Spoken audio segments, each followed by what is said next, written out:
여러분 안녕하십니까? 오늘의 미국 위켄드 에디션 강희애 신입니다. 오늘 위켄드 에디션은 여러분들께서 짐작하시는 대로 이제 큰 하나를 가지고 주로 말씀을 드리고 뒷부분에 이제 또 다른 또 은근히 많은 분들이 관심을 갖고 계신 이슈를 전해드리겠습니다. 오늘 주요한 이슈로는 역시 미국의 중간선거 결과, 지금도 아직 최종적인 결과가 나오지 않은 게 있고 그 결과가 무엇을 말하는 것인가 하는데 저는 정말 이번 주에 가슴이 뛰었습니다.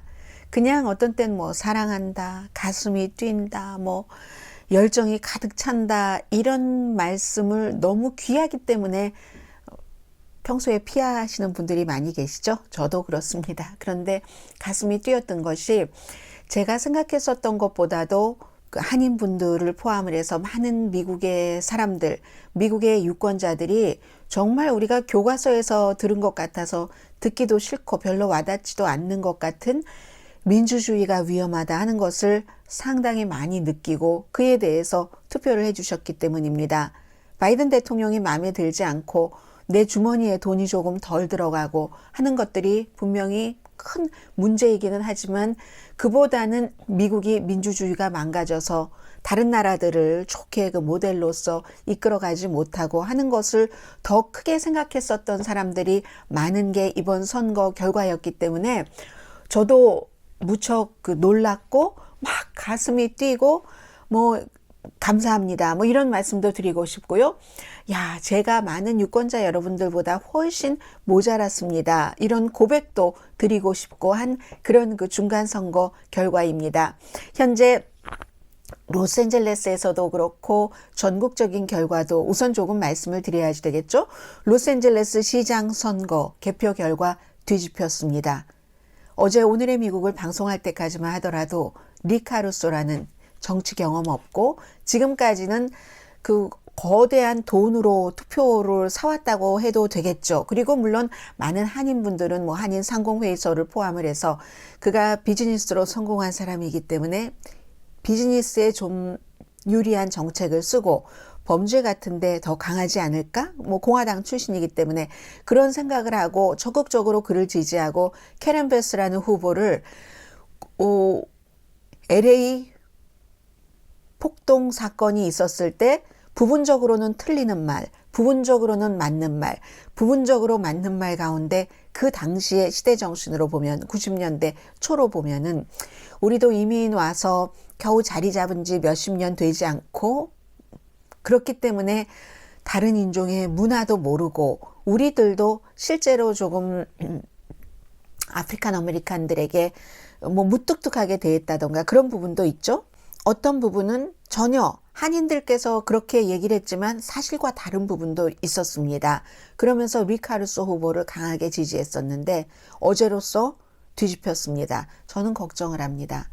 이럴 때 LA 한인시장 같은 경우 한 사람은 뭐 비즈니스적으로 성공한 것 있고 그가 비즈니스적으로 성공을 할 때는 LA시에 돈으로 로비도 엄청 많이 했습니다. 스캔들도 많습니다. 그런데도 우리의 그 아주 간단한 이득 비즈니스적인 것 뭐 이런 그리고 또 다른 기대 때문에 또 캐런 베스는 아프리칸 아메리칸 여성이기 때문에 그가 시장하는 게 싫어라고 제가 저희 회사 동료에게도 얘기를 들었었습니다. 그런데 이럴 때는 아무리 이 사람이 돈으로 표를 많이 사고 막 돈을 많이 번 사람이기는 하지만 결과를 모르잖아요. 이런 때는 소수인종 커뮤니티에서는 어느 정도 나뉘어야지 되는 겁니다. 전략적으로라도 지지하는 후보에 대해서 누구는 여길 지지하고 누구는 여길 지지하고 그런 것이 없었던 것이 저로서는 지금 굉장히 걱정이 되고요.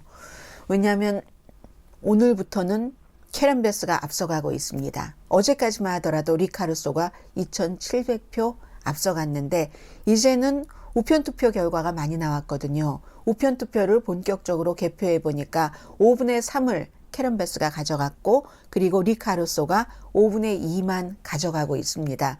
현재 몇 퍼센트인가요? 이게 64% 개표 현재 50.4대 49.6% 캐런 베스가 앞서갑니다.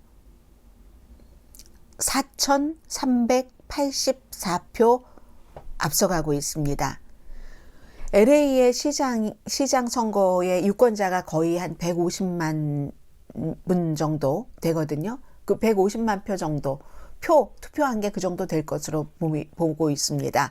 아직 30만 표 정도가 개표할 것이 남아있는데 64%니까 36%가 남아있잖아요.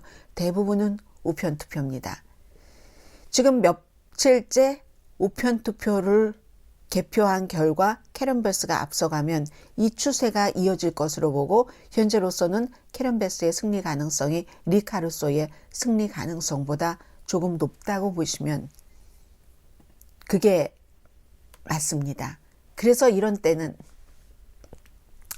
좀 나뉘어졌으면 좋겠는데, 왜냐하면 LA 한인 언론에서도 캐런 베스가 사실은 그렇게 말하지 않은 것도 여러 가지 검증 과정을 거치지 않고 무조건 한인을 싫어하는 것 같은 사람으로 묘사를 많이 했습니다.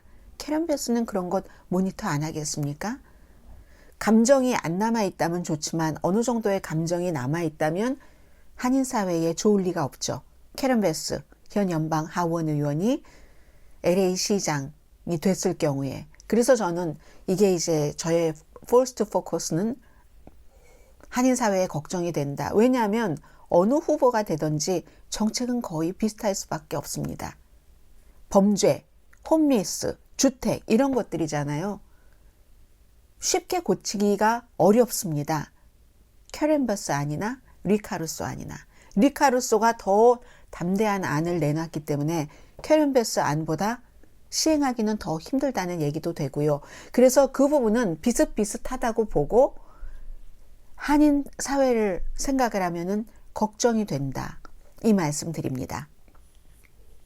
하원은요, 현재 지금 보면은 하원은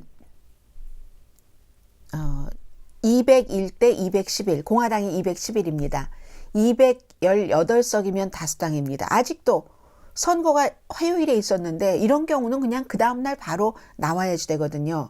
현재의 대통령이 아닌 야당이 이기는 것으로, 많이 이기는 것으로 나와야지 되는데 지금 원래 가지고 있었던 의석이 222대 213이었거든요. 민주당이 222석, 공화당이 213석 해서 435석이었는데 지금 공화당이 여전히 211석, 민주당도 201석이니까 원래 지금부터 16석 남았는데 다 져도 크게 지는 게 아니잖아요. 222석에서 201석이 됐으니까. 그리고 16석이 다 지지는 않습니다. 뭐 공화당이 거의 뭐 다수당이 하원에서 되겠지만 이렇게 어렵게 별로 차이도 안 나게 된다. 이건 이제 그게 거의 확실하고요.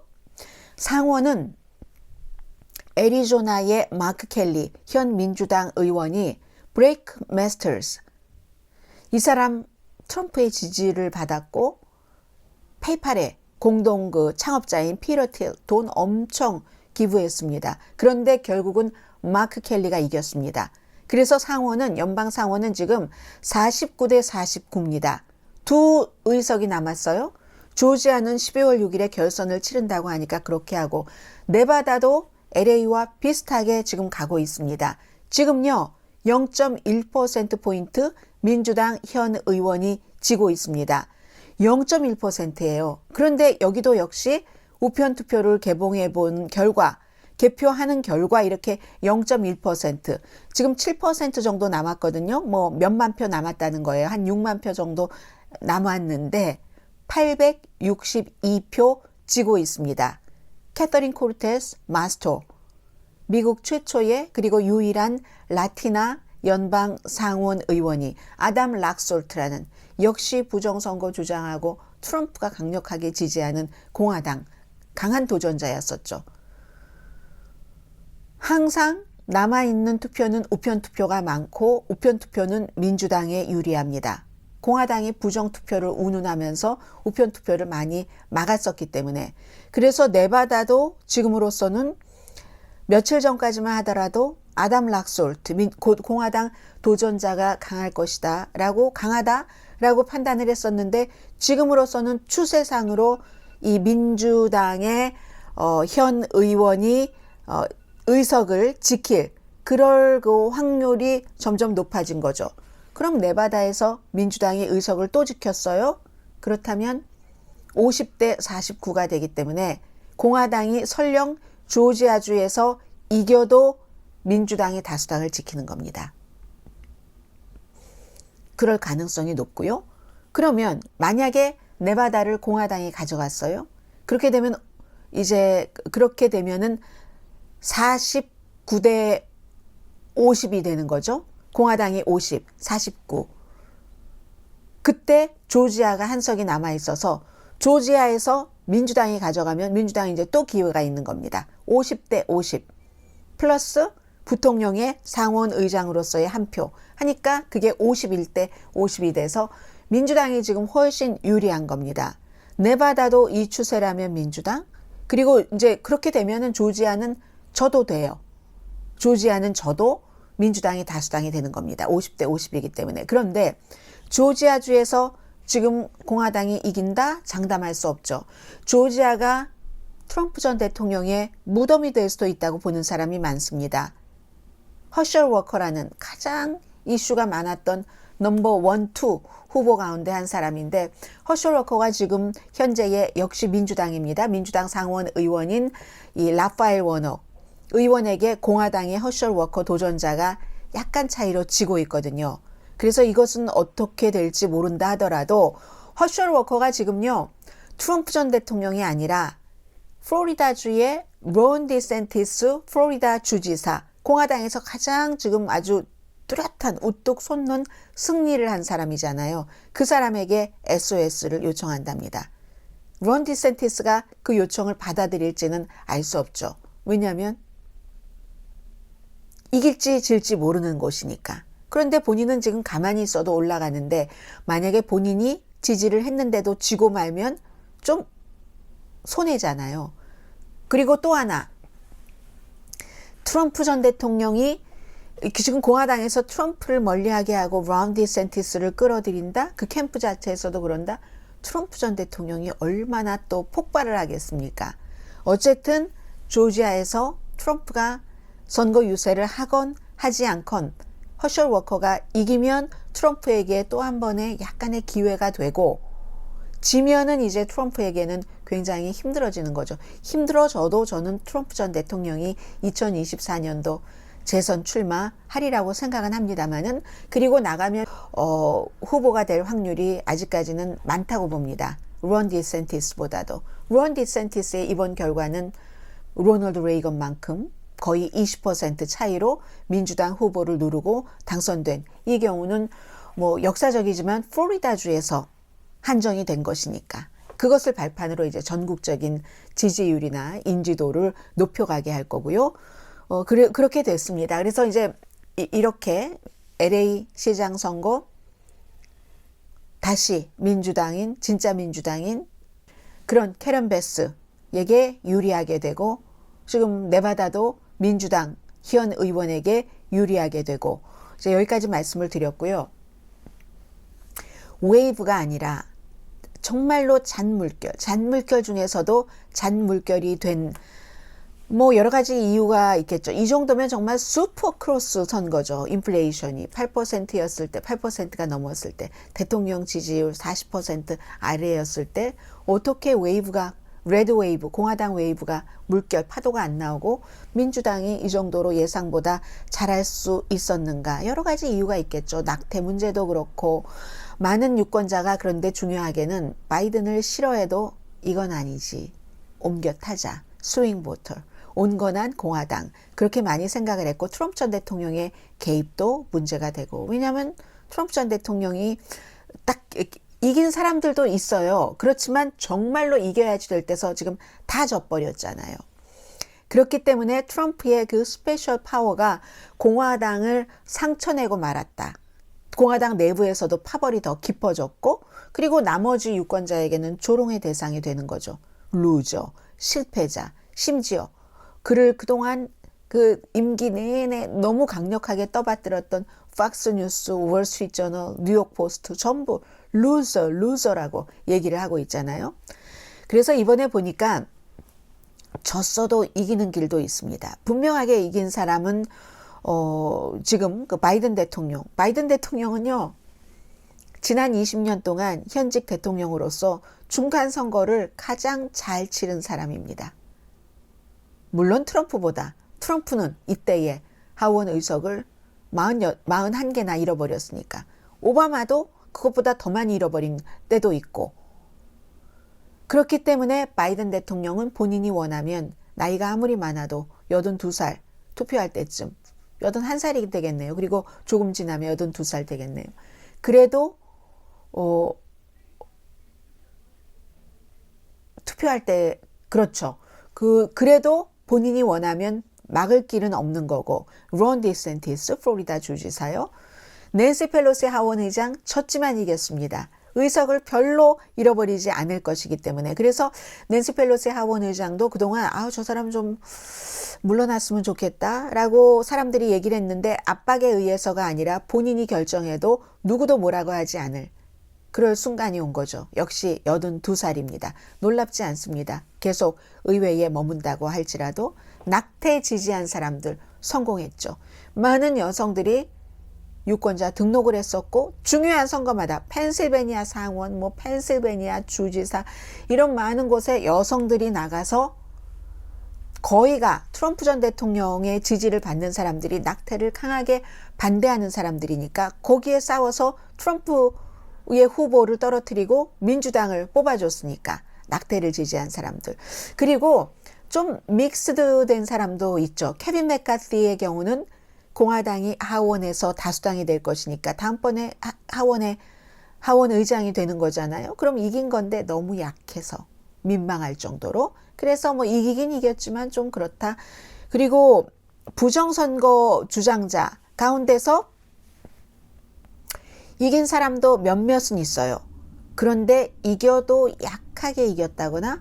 그리고 지금 이미 애리조나주의 주지사 후보 카리 레이크, 트럼프 전 대통령 레드카펫 막 본인이 백큐하고 로컬 팍스에서 오랜 동안 뉴스 앵커를 했었던 그 주지사 후보 지금 지고 있던데요. 어제까지만 하더라도 비슷비슷하더니 지금 민주당 그 후보에게 지고 있습니다. 그리고 이긴 사람도 그다지 큰 차이로 이기질 못했습니다. 완전히 진 사람이 있죠. 누가 뭐라고 해도 트럼프 전 대통령. 그렇기 때문에 지금 이제 캠페인 발표하는 것을 연기하라고 사람들이 많이 그 얘기를 하고 있는데 어떻게 될지 모르겠고요. 민주당에서도 크게 진 사람이 있죠. 뉴욕의 17지구 연방 하원 의원 패트릭 말로니. 그런데 이 사람은 선거구 재조정 때문에 그래서 이제 10년 동안 이렇게 일을 하고도 진 사람 이런 몇몇 사람들은 있습니다. 칼럼을 하나를 소개를 해드리겠는데요. 공화당인 월스트리트저널의 패기 누난의 컬럼을 소개를 하겠습니다. 지금부터 공화당은 정책에 진지하지 않으면 진다. 2024년도에 트럼프를 지명하고 4번 연속 지는 선거를 할 것이다. 트럼프가 선거에서 이겼어요, 일단. 그리고 나서 중간선거 졌죠. 중간선거에서 상원, 하원 다 졌죠. 그 다음에 백악관도 졌었잖아요. 그리고 이번에도 또 졌으니까. 이제 큰 제목과 작은 제목은 그 얘기입니다. 그래서 이제 본인이 옆에서 이렇게 들어보니까 공화당 가운데서 일부입니다. 저는 오히려 이런 소리가 예상보다 덜 나와서 놀랄 정도인데 박스를 훔쳐갔다. 내 사촌이 박스 훔쳐간 거 봤다. 그래서 트럼프 지지자가 졌다. 이런 얘기들을 하고는 있는데 그게 아주 큰 소리를 내지도 못하고 있잖아요, 지금. 보통 공화당들은 전형적인 공화당은 잘했는데 트럼프 전 대통령이 지지한 공화당이 쓰러졌다고 얘기를 하고 있는 겁니다. 물론 하원에는 트럼프 전 대통령이 지지한 사람들이 많이 들어가기도 했어요. 그런데 그건 트럼프 전 대통령이 그때마다 다 가서 해주고 한 건 아니잖아요. 대체적으로 이름만 빌려준 그런 케이스가 많고 펜실베니아 주지사 후보나 펜실베니아 상원의원 후보나 뉴햄프셔의 상원의원 후보나 미시건 주지사 후보 다 10%포인트 이상으로 떨어졌습니다. 트럼프 전 대통령이 지지한 사람들이 민주당 후보에게 현역 의원이거나 후보이거나 그런 사람들에게. 그런데 이렇게 트럼프 뒤를 졸졸 쫓아다녔던 사람들이 어떤 사람은 진심으로 그런 사람들도 있을 테고 어떤 사람은 기회주의적으로 어떤 사람이 아니라 진심으로 그런 사람은 어떤 사람이지만 다수는 기회주의적인 것으로 패기 누난의 지적입니다. 트럼프를 받아들였다고 얘기를 합니다. 헐리우드 감독이 누구라고 얘기는 안 했어요. 저도 찾아보지 않았습니다. 현실적인 선택에 대해서 한 말이 있는데 그게 이제 기회주의적으로라고도 말할 수 있겠고요. 우리는 누군가의 배설기관에 일시적으로 머물 수는 있지만 거기서 콘도를 지으면 잘못된 일이다. 남의 배설기관에서 콘도를 짓고 살면은 그러면 사람들이 그걸 알아차리게 되고 좋은 인상을 받겠어. 저 사람은 필요하다고. 아니 남의 배설기관에 붙어 있더니 거기다가 아예 콘도를 짓고 살아. 그러면 인상이 좋겠습니까? 그런 일이 일어났다 라고 표현을 합니다.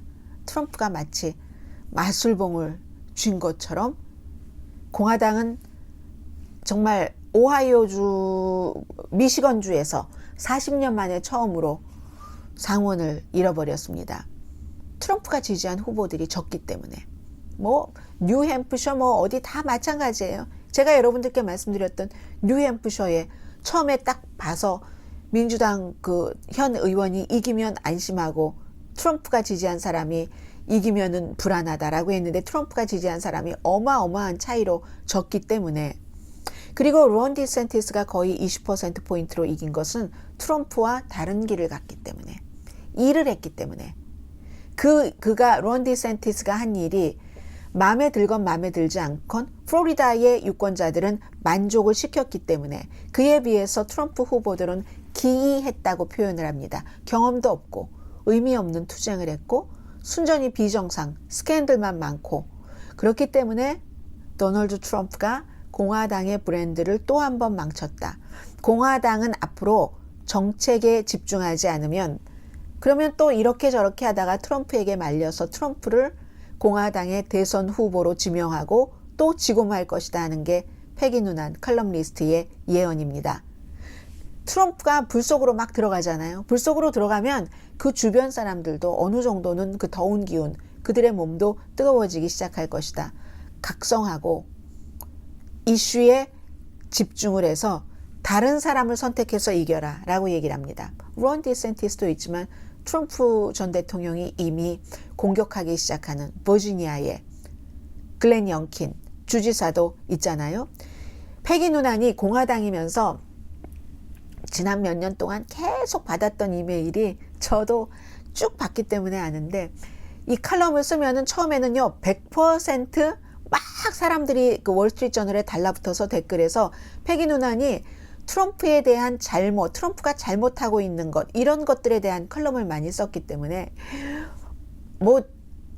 완전히 다들 몰려와서 패기 누난을 금방 어떻게 목줄을 끊어놓을 것처럼 그런 그 댓글들이 말도 못한 게 아니라 거의 100% 정도라고도 말씀드릴 수 있었습니다. 그런데 어느 순간부터요. 그게 조금씩 줄어들기 시작했거든요. 그리고 이번 주 그 사람들이 더 이상 그 사람 가운데 상당수가 트럼프에게 붙어 있지 않는다. 트럼프의 여러 사람들, 경제자문 이런 사람들이 얘기하기 시작합니다. 중간선거가 끝난 뒤에 트럼프는 이제 더 이상 나오면 안 된다. 트럼프를 진정으로 따르고 트럼프와 진정으로 뜻을 같이 했다면 그렇게 말하지 않겠죠. 기회주의적인 사람들이 많았던 겁니다. 트럼프의 주변에는. 패기 누난의 마지막 얘기는 이제는 공화당이 배울 수 있다. 세 번째인데 트럼프가 대통령이 되고 나서 2018년 중간선거에서 엄청 깨졌고 2020년 대선에서 졌고 2022년 중간선거에서 또 졌는데 아마도 이번에는 배우겠지 하고 미국 속담을 소개를 하네요. 노새 있잖아요. 노새에게 2번을 그냥 발로 채이고도 배우지 못한다 하는 그런 그 미국의 속담이 있는데 그 노새가 그 안마라고 숫 당나귀 사이에서 나온 말하자면 잡종? 근데 꼭 동물에게만 잡종이라고 꼭 그게 꼭 혼혈? 잡종? 반대는 이제 그 숫 말하고 이제 그 암당나귀면 그건 버새잖아요. 그래서 노새, 잡종 뭘 얘기를 합니까? 잡종에게 2번 채인다고 교육을 받지 못했는데 그 잡종이 누굴까요? 이번에 세 번째 채였다. 그러니까 이번에는 속담을 넘어서 교훈을 얻겠지. 그 노새가 누굴까요? 두 번이나 발길질을 당한 그 노새를 버리고 교훈을 얻어서 노새가 아닌 다른 후보를 선택해서 정책에 집중하고 공화당은 2024년도 대통령을 만들어야지 된다. 이게 패기 누난의 컬럼입니다. 트럼프 전 대통령은 뭐 지금 자신의 경쟁자가 될 만한 사람들을 막 비난을 하고 있는데 막 거짓말까지 막 섞어가면서요. 예전에 특유의 그게 다시 다 나오고 있습니다. 강하게. 뭐 론 디센티스에 대해서 뭐 그가 뭐 정말 정치적으로 힘들 때 내가 도와줬고 뭐 부분적으로 맞는 말이기도 하고요. 그런 것까지 다 좋은데 어느 순간 그가 선거를 치르는데 거기에 부정선거가 있다고 해서 내가 무슨 뭐 법무부 담당자와 FBI를 보내서 살려줬어. 하지도 않은 일을 막 얘기를 하면서 이제 트럼프 전 대통령은 지금 이렇게 얘기를 하고 있습니다. 그래서 2020년에 대해서 여러분들과 제가 오늘의 미국에서 쭉 그 진행을 해왔었잖아요. 때로는 제가 죄송할 때도 있었습니다. 이거를 꼭 듣고 싶지 않아 하실 텐데 전해드렸어야지만 되는가? 그런데도 저는 죄송하긴 하지만 끊임없이 했거든요. 어느 현상 같은 것을 미국에 사는 사람으로서 제대로 파악하기 위해서는 딱 선거 당일의 결과 이런 것만 아는 게 아니라 그 전에 이렇게 겹겹이 쌓여서 헤어가 레이어 컷이 있듯이 해서 딱 뭐가 나오는 그 완성품이 나오는 거잖아요. 그 헤어스타일이. 그래서 제가 정말 죄송했는데 그런 면에서 오늘의 미국에서 이제 그 느낀 것을 전해드리자면 대대적인 부정선거 주장이 없다는 게 저는 놀랍습니다. 선거 전에는 많은 트럼프의 후보들이 내가 지고 나면은 승복할지 안 할지 모르겠어 이런 얘기를 했는데 기세에 눌린 겁니다. 여러분의 유권자의 기세에. 내가 돈을 조금 덜 벌더라도 바이든이 정말 나의 마음에 들지 않는 게 있다 하더라도 민주주의는 지켜야지 하면서 투표를 해주신 여러분들의 기세에 눌린 겁니다. 뭐 이게 퍼센테이지가 적당해야지 2, 3%여야지 뭔가를 해보죠. 10%가 넘게 결정적인 지역에서 다 지고 말았는데 뭐를 명함을 어떻게 내밀겠습니까? 그래서 진 트럼프 후보들이 대대적인 부정선거 주장을 확 하지 못하는 것이 심지어 선거가 접전이었는데도 그런 지역에서도 이 기운이 미국의 민주주의의 기운이라고 생각을 합니다. 부정선거 주장하는 대표적인 인물은 다 떨어졌어요. 지금 애리조나 주지사가 제가 지금 주목이 되거든요. 애리조나에서도 그 선거를 총괄하는 총무처 장관도 민주당이 됐습니다. 마크 핀캠이라는 주 하원 의원 공화당 음모론 퍼뜨리고 의사당에 갔던 그 후보가 아니라 아드리안 폰테스 이겼습니다. 그리고 아드리안 폰테스가 마리코파 지난번 선거가 막 부정선거였다고 주장을 했었던 그 선거 카운티의 기록관이거든요. 그 사람이 이긴 거예요. 애리조나에서도 이제 뭐 전에 부정선거 이런 얘기가 다음 선거에서는 나오기가 힘들어졌습니다. 출구조사를 보면은요 79%가 이번 선거가 공정했다라고 답을 했습니다. 그럼 이 79%는 민주당의 79%가 아닌 겁니다. 민주당, 공화당, 무당파 다 합친 겁니다. 유권자가 공화당을 포함해서 민주주의가 망가져서 미국이 정말 후져지면 어떡하지? 사우스캐롤라이나주의 연방 하원 의원이 얘기를 한 것처럼 히틀러가 집권하기 직전에 1930년대에 독일처럼 되면 어떡하지? 그러면 내가 다른 거 조금 미흡한 게 있어도 그런 주장을 하는 후보를 선택을 하면 안 되지 라고 했다는 그런 거. 설마 저도 했는데 사람들이 지갑을 먼저 생각하겠지라고 저도 생각을 했거든요. 깊이 반성합니다. 얼마나 건방졌던지. 제가 끝까지 그 투표 전날까지 여러분께 그렇게 말씀을 드렸어야지 옳았다고 이번에 배웠습니다. 뚜껑을 열어봐야지 됩니다. 오바마와 바이든 대통령이 민주주의에 대한 위험성을 굉장히 많이 얘기를 하는데 아마 사람들이 이 얘기를 더 많이 들을 가능성도 높습니다. 라고 저도 방송을 했었어야지 되는 겁니다. 저는 근데 그와는 반대로 경제가 제일 중요하지 않겠습니까? 하고 물론 상원은 어떻게 될지 모른다고 말씀드렸지만 하원에서도 지금 이 나오는 결과보다는 더 많이 공화당이 이기지 않을까라고 생각을 했고 민주주의에 대한 메시지를 유권자들이 이렇게 깊이 받아들일지는 상상을 하지 못했습니다. 그래서 여러분들께 반성합니다. 사과드립니다.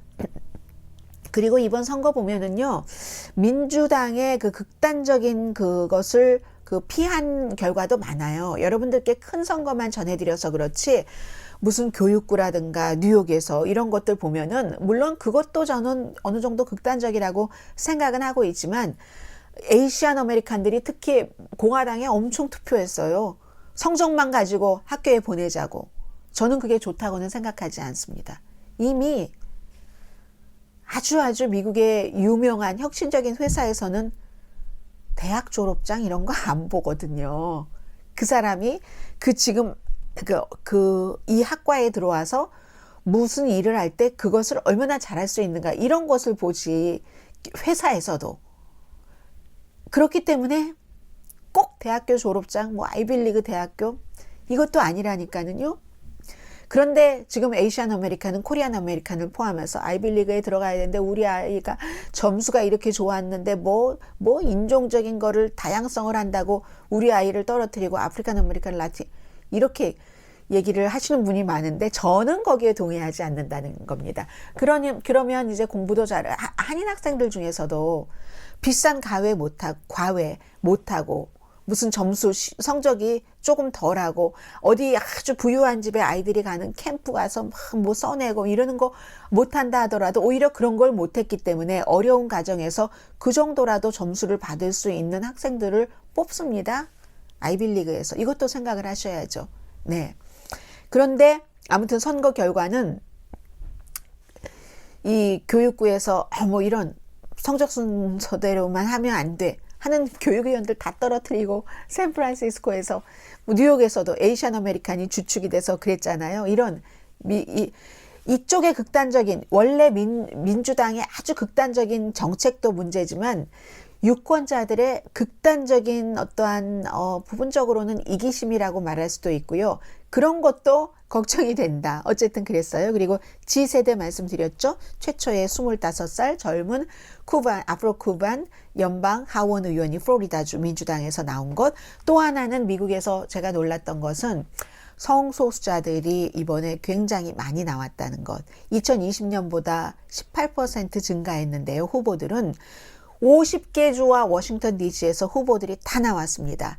매사추세츠 레즈비언 주지사, 오레곤 레즈비언 주지사, 그리고 또 무슨 버먼트에서도 최초의 연방 여자 하원 의원이 버먼트에서 딱 나와서 이게 최초예요. 그래서 이제 50개 주에서 전부 그 여자 연방 하원 의원이 있게 됐는데 버먼트가 마지막으로. 이분도 역시 성소수자. 캘리포니아주 42지구의 로버트 가르시아. 이 사람은 최초의 동성애자 이민자 연방 하원의원 당선된 사람입니다. 페루계입니다. 5살 때 이민도 아니에요. 서류 미비자로 왔으니까. 성인이 돼서 결국 시민권은 받았지만 이런 사람들 또 뭐 일리노이 17지구 연방 하원의원도 에릭 소렌센도 마찬가지로 성소수자. 주정부 차원은 엄청 많습니다. 성소수자가. 이게 성소수자가 많다는 게 좋다는 게 아니라 미국이 이제 그렇게 됐다는 겁니다. 그리고 직업으로 보는 거예요. 정치인을. 그렇기 때문에 성전환한 남자 제임스 로제너 뉴햄프셔 주의회의 첫 번째 성전환한 남자 미국에서 주정부에서 이렇게 됐고요. 그 밖에 무슨 커네디컷의 재무관, 미네소타, 몬타나의 처음으로 이제 주정부 차원에서 성전환한 의원도 나왔고요. 이런 분들은 모두 민주당입니다. 그런데요, 트럼프의 마가인데도 오픈리 게이 의원도 있습니다. 누구냐면은 공화당에서 유일한 오픈리 게이 하원 의원입니다. 뉴욕이니까 또 진보적이니까 되는 거겠죠. 뉴욕의 3지구인데 조지 산토스. 이 사람은요, 트럼프를 너무너무 지지해서 트럼프가 1월 6일 의사당 사건이 있었던 그날 완전히 멋있었어. 젊거든요. 완전히 멋있었어. 트럼프. 이렇게 얘기를 합니다. 그런데 이 지역은 또 다른 게이 후보와 겨뤄서 이겼거든요. 민주당의 로버트 짐머먼과. 아무튼 공화당에서는 세 번째 오픈리 게이 멤버고 뭐 이렇게. 그리고 미국에서요. 트럼프 전 대통령이 장관 가운데서 장관급에서 오픈리 게이를 제일 먼저 놓은 사람입니다. 민주당이 아니에요. 그 당시에 내각 무슨 장관은 아니지만 장관급이죠. 장관급이 국가정보국장이었으니까. 리차드 그레넬. 근데 이 사람은 3개월밖에 못했어요.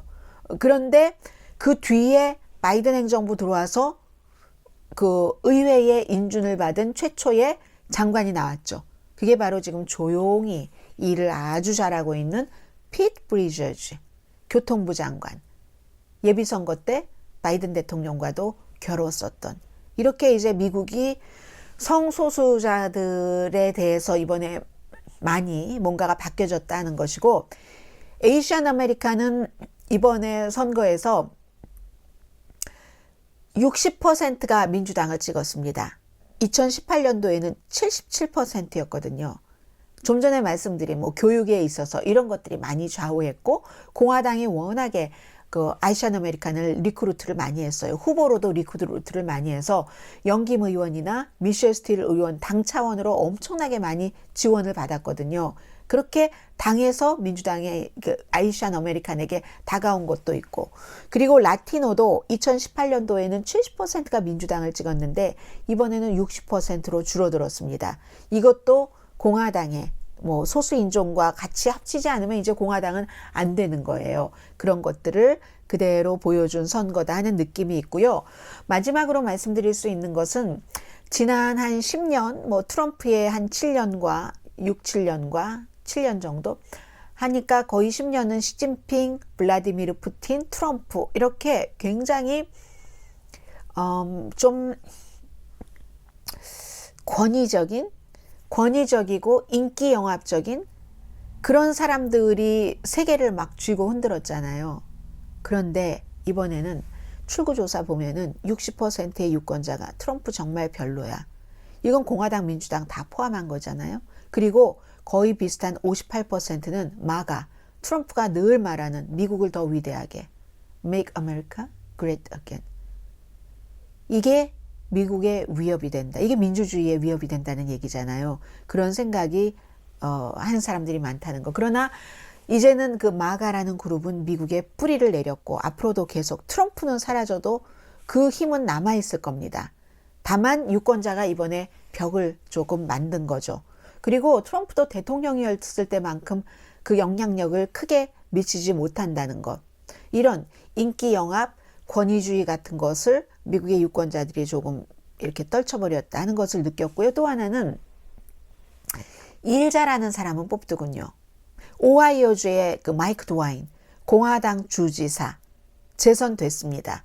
이 사람은 공화당인데도 우크라이나에 대한 지지를 하고요. 러시아가 우크라이나를 침공하자 러시아산 무슨 술 같은 것, 보드카, 우리 주에서 못 팔아 이런 것 한 사람입니다. 그리고 총기협회에서 공화당인데도 F학점을 받은 사람이에요. 물론 공화당의 기본인 막 낙태를 금지한다던가 이 오하이오주가 심장박동이 뭐 금지 이게 돼 있는 거잖아요. 그런 여러 가지 많은 이슈에 대해서는 또 공화당이지만 부분적으로는 뭐 우크라이나를 계속 지지해야 된다고 한다던가 이런 부분이 있으니까 그 주를 위해서 일 잘하는 사람은 뽑는 겁니다. 민주당의 뭐 조 샤피로 검찰총장 같은 경우 이 사람도 이제 지금 펜실베니아 주지사로 당선이 됐잖아요. 일을 잘하니까. 그렇기 때문에 2024년도에는 중요한 인물들이 부정선거였어 하는 사람들이 거의 떨어졌기 때문에 조금 안전해 보인다. 이런 말씀 드립니다. 이게 선거에 대한 생각이었습니다. 한 가지 이슈만 더 말씀드리겠습니다. 트위터예요.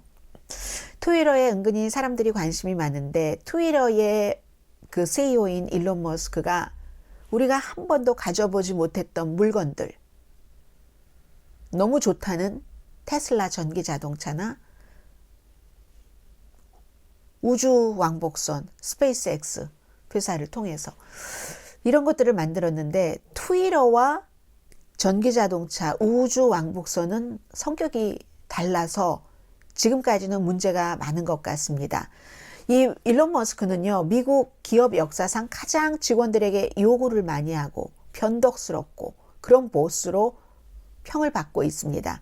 그런데 이번에 트위터는 물건을 만드는 회사가 아니잖아요. 그래서 지금까지 해왔던 방식이 잘 통하지 않는 것 같습니다. 비용이라든가 무슨 뭐 시간적으로 그거 못 맞출 것 같아 하는 불가능한 것들을 막 요구를 해요. 테슬라라든가 스페이스X에서는. 그래서 그걸 해내는 사람은 살아남는 거고 아니면 해고되는 거예요. 아주 차갑게. 그랬는데 그것은 뭐라고 하나요? 그 직원들이 그래 우주 또 뭐 나중에 뭐 지구가 어떻게 되면 우주가 대안도 될 수 있고 하니까 우주 또 전기자동차 여러 가지 뭐 환경과 뭐를 생각해서 어쨌든 대단한 혁신이죠. 그러면 내가 나를 좀 희생할 수가 있지. 회사에서 잠도 자고 가족과 저녁을 못 먹는 게 있어도 이건 인류를 위한 일이야 하고 열심히 개발을 했죠. 그런데 트위터는 사실은 원래의 기본적인 것은 이건 자동차, 우주선, 그 물건이 있잖아요. 물건이 아니라 이건 가장 어떻게 보면은 정확한 정보의 출처가 돼야지 되는 거잖아요. 그런데 일론 머스크는 모든 것을 뭐 표현의 자유라는 얘기를 들어서 일론 머스크가 들어오고 나서 지금 혐오적인 말, 이런 말들이 딱 어떤 기구에서 만들어 놨는데 뭐 몇 배, 뭐 특히 인종 비방적인 이런 얘기가 평균 2022년 평균보다 불과 몇 주일 되지도 않았는데 3배 이상 많이 인종 비방적인 말들이 난무하거든요. 그럼 트위터의 원래의 그 목적이나 그 회사에서 그 같은 이상을 갖고 일했던 직원들과는 다른데 게다 대고 적어도 40시간은 회사에 나와서 일해야지 되겠어. 아니면 당신 해고. 그리고 이윤 증가를 날마다 얘기하잖아요. 본인은 돈 때문에 이거 인수하지 않았다고 하면서 하루에 400만 달러 손해본다고 하면서 반의 직원을 해고를 해버리고, 이건 해고라기보다 그냥 잘라버렸어요. 하루 만에. 그리고 이게 그러면 자신의 재정적인 이득을 위해 세계 최고의 부자인데 그렇다는 것을 직원들은 느끼는 겁니다. 그러면 아니요. 정말로 그냥 파리채로 딱 하는 것이나 나의 회사에서의 목숨이나 똑같은데, 그런데 내가 뭐 집에도 안 가고 회사에서 잠자고 밥 먹어가면서 그런 것을 할 열정이 있는 게 아니잖아요. 그래서 막 이 표현의 자유는 표현의 자유인데 거짓말은 우리가 잡는다 하는 게 아니니까 그런 부서에서 일하고 있던 CEO들이 싹 다 나가버린 것 아니겠어요? 그래서 이것은 스페이스X와 테슬라와는 조금 다른 방식이다. 주요 인물들이 막 사퇴하니까 이거 뼈를 잘라내는 것이고 해서 전에는 무에서 유를 만들어낸 거죠. 손에 잡히는 물건을. 지금은 오히려 반대. 이미 어느 정도 만들어진 것을 막 거짓이 난무하니까 여기에 관리를 통해서 조금 트위터를 깨끗이 하려니까 뭐 트럼프 같은 사람도 내쫓고 했는데 만들어진 것을 지금 깨트리고 없애는 게 일론 머스크가 하는 것인가? 이게 끝이 아닐 수 있죠. 지금까지 그렇다는 얘기입니다. 일론 머스크가 굉장히 기이한 사람이기 때문에 아직도 기대를 거는 사람들이 많지만 지금까지는 뭐 그다지 좋은 것은 아니다. 이렇게 말씀드리고요. 그리고 하나는 제가 정정하는데 개표 방송한 날 어머 북한이 미사일 발사를 안 했어요 했는데 뭐 제가 개표 방송 보느라고 정신이 없었더군요. 아무튼 한 적이 있다는 것, 뭐 대수롭지 않은 건 아닌데 제가 대수롭지 않다고 하도 많이 발사하니까 그것 제가 정정하고요. 어제 방송하다가 맨 앞에는 베테랑스 데이인데 주식시장은 오픈합니다. 채권시장만 문을 닫습니다. 해놓고 또 방송 중간에는 어머 제가 지금 아주 기계적으로 늘 보듯이 오늘 주식시장 문 닫았는데 화면을 보고 있네요 했습니다. 어제 주식시장 오픈했다는 건 말씀드리고요. 그리고 하나 이영미 씨께서 오하이오에 살고 계시는데 너무 실망입니다. 어떻게 팀 라이언이 졌는지 아직도 화가 나네요. 민주당 표를 가져간 게 아닌가 의심이 되네요. 오하이오도 재검표해야 되는 것 아닐까요? 이러면서 민주당이 이겼으면 합니다. 그런데요, 뭐 이런 여러 가지 얘기들을 했는데 제가 그 부분만 말씀을 드리겠는데 팀 라이언이 오하이오주에서 2003년부터 민주당으로서 하원 의원으로서 일했습니다. 오하이오주가 민주당이 일하기가 그다지 쉬운 주는 아닙니다. 그런데 졌어요. 누구에게요? J.D. 밴스에게. 트럼프가 지지를 했지만 이 사람은 트럼프가 지지하기 전에 트럼프를 엄청나게 경멸했던 사람이에요. 그런데 본인이 쓴 책이 유명했고 영화가 됐고 그 힘도 있었고 그리고 트럼프의 힘을 빌리긴 했지만 그전에는 트럼프를 경멸했었고 트럼프의 힘을 빌렸지만 트럼프 힘 빌리기 전부터도 너무너무 유명한 사람이긴 했습니다. 어쨌든 팀 라이언이 이영미 씨께 말씀드립니다. 팀 라이언이 뭐라고 얘기했냐면요. 저는 지고 난 다음에 저는 이 선거에서 J.D. 밴스에게 양보할 수 있는 특권을 가지고 있습니다. 양보. 내가 졌다는 것을 인정하는 특권을 가지고 있습니다. 이렇게 얘기를 했습니다. 왜냐하면 이 나라 미국이 운영되는 방식은 선거에서 졌을 때 패배를 인정할 수 있는 것이기 때문입니다. 패배를 인정하는 특권을 갖고 있습니다. 이긴 J.D. 밴스에 비해서. 그러면서 이기면 합법이고 지면은 훔쳤다는 시스템이 아닙니다. 미국은 그렇게 운영되지 않습니다 하면서 본인이 지고 나서 확실하게 그렇게 얘기를 했거든요. 제가 여러분들께 그 얘기를 들려드리려고 합니다. 한번 들어보시겠어요? 어머, 그런데 이게 어쩌면 여기로 와서 제가 들려드리겠습니다. I have the privilege to concede this race to J.D. Vance because the way this country operates is that when you lose an election, you concede. You respect the will of the people, right? We can't have a system where if you win, it's a legitimate election, and if you lose, someone stole it. 네, 들어보셨죠? 이런 사람에게는 또 미래가 있는 거죠. 자, 오늘의 미국 위켄드 에디션 오늘 마지막으로 리퍼블리칸 그 웨이브가 아니라 작은 물결이었다. 정말 그것도 아주 작은 the weak, 그 little ripple 해서 정치에서 그러한 그 물결에 대해서 wave라는 표현이 있고 ripple, 잔 물결이라는 표현이 있다. not a 리퍼블리칸 wave였고 리퍼블리칸 wave가 아니었고 그냥 a weak little ripple이었다. 하는 것 말씀드리면서요. 내일은 한국 밖에서 보는 한국 시간에 윤석열 대통령의 가장 스캔들성의 결정 그리고 문재인 전 대통령의 가장 스캔들성의 결정에 대해서 해외에서는 어떻게 보고 있는가를 포함해서 한국이 미국의 무기를 판단해요. 그런 내용들 내일 한국 밖에서 본 한국 시간에 전해드리겠습니다. 강혜신이었습니다.